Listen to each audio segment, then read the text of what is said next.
It's a beautiful day in the neighborhood, a beautiful day for a neighbor. Could you be mine? Would you be mine? Once upon a time, a man took off his jacket and put on a sweater. I have always wanted to have a neighbor just like you. He then took off his shoes and put on a pair of navy blue sneakers. I've always wanted to live in the neighborhood with you. He did the same thing the next day, and the next, and then he did it 865 more times. 866. So let's make the most of this beautiful day. Since we're together, we might as well sing. Could you be mine? Would you be mine? Won't you be my neighbor? Hello, neighbor. So good to see you today. Today I'd like to introduce you to a friend of mine named Lloyd Vogel. Good morning, Ellen. He's having a hard time forgiving. On assignment. Do you know what it means to forgive? You hired me as an investigative journalist, Ellen. It's a decision we make to release a person from the feelings of anger we have towards them. The hokey kid show guy. The one that plays with puppets for a living.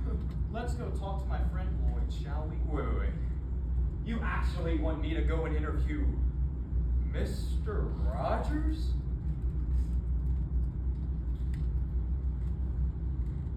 From 1964 to 2001, Mr. Rogers created a television program that addressed difficult social issues we could understand from the comfort of our own homes. His philosophy gave many generations the tools to overcome hard times, emphasized by showing kindness that turned strangers into neighbors. However, constant stories of hatred and violence remind us that We still hurt. In this story, we see Lloyd Vogel, an investigative journalist dealing with trauma from his past. His lack of faith in humanity is shaken whenever he is forced to interview Fred Rogers, who reminds both Lloyd and ourselves to search for the beams of hope within humanity, while shining that same light onto others. So, through the article Can You Say Hero by Tom Janot And the film Beautiful Day in the Neighborhood by Micah Fitzerman Blue. Won't You Be My Neighbor, a program. Because in a time of hopelessness, we could all use a neighbor. So what's stopping us from being one? Do you know what this is? It's Lloyd. Oh my goodness, so nice to finally meet you. Cut. Everyone, this is Lloyd. He is a wonderful writer. Say hi, Lloyd. Hi, Lloyd. All right, we can conduct our interview right this way. Okay, well, first question. How difficult is it for you to be a celebrity? A celebrity? Oh, mercy. What? You don't consider yourself famous? Well, fame is a four-letter word, like tape or boom. All that really matters is what we do with it. Okay, well, what about Mr. Rogers? Is he the heroic celebrity? Well, I don't understand your question. Well, there's you, Fred, and then there's that character you play, the Mr. Rogers guy. Oh, I see. Well, Lloyd, there are no characters on my program. Just me and my special friends from childhood. Well, didn't you have a stuffed animal growing up? Once upon a time, A boy loved a stuffed animal whose name was... Old Rabbit! The boy didn't know why he loved... Old Rabbit! He just did. And the night he threw it out the car window was the night he learned how to pray. He prayed for... Old Rabbit! safe return. And when, hours later, his mother came home with a filthy, precious strip of rabbity roadkill, he learned that he loved more than just... Old Rabbit! I don't know.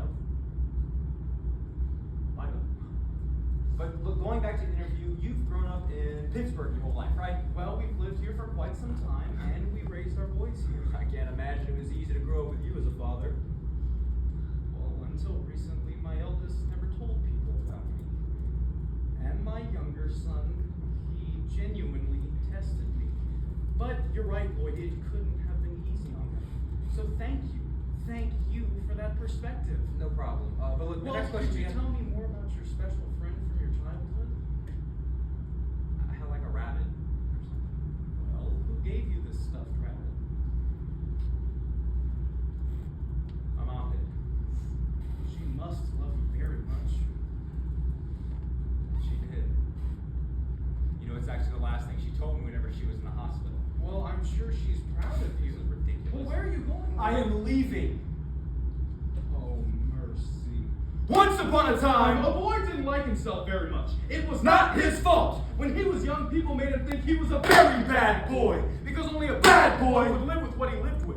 He only felt comfortable talking to his mom.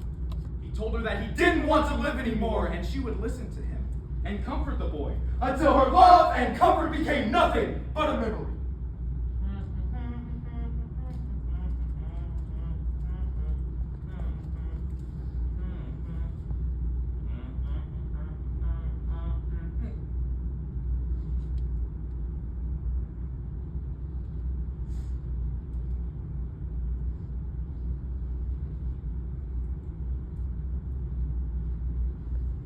Five, four, three, two. Well, if it isn't my good friend Lloyd Vogel. You all remember Lloyd, right? Fred, what are you doing On here? today's episode, I thought we'd talk about hospitals. A hospital is a place where doctors and nurses take special care of people who are sick. What is happening? Would you like to pretend that we're at a hospital, Lloyd?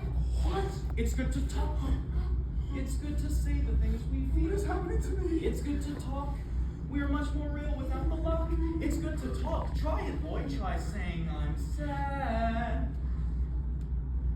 I'm sad. I'm angry. You know exactly why I'm angry. You know what they tell you about people who die? They tell you it's peaceful. They tell you that they just slip away, but my mom, she screamed as she went. And then the doctors, they came in to revive her, and then she went right back to screaming. And scene.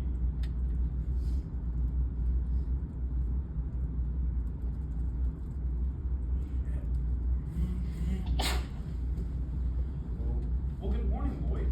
I heard you wanted some more interview time, and well, it's a beautiful day in The neighborhood. Thing.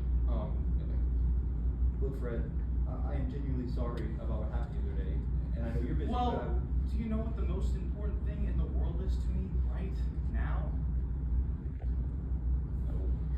Talking on the telephone to Lloyd Vogel. I'll see you this afternoon. you love broken people like me. Well, Lloyd, I don't think you're broken. Would you like to do something with me? It's a little experiment I do from time to time.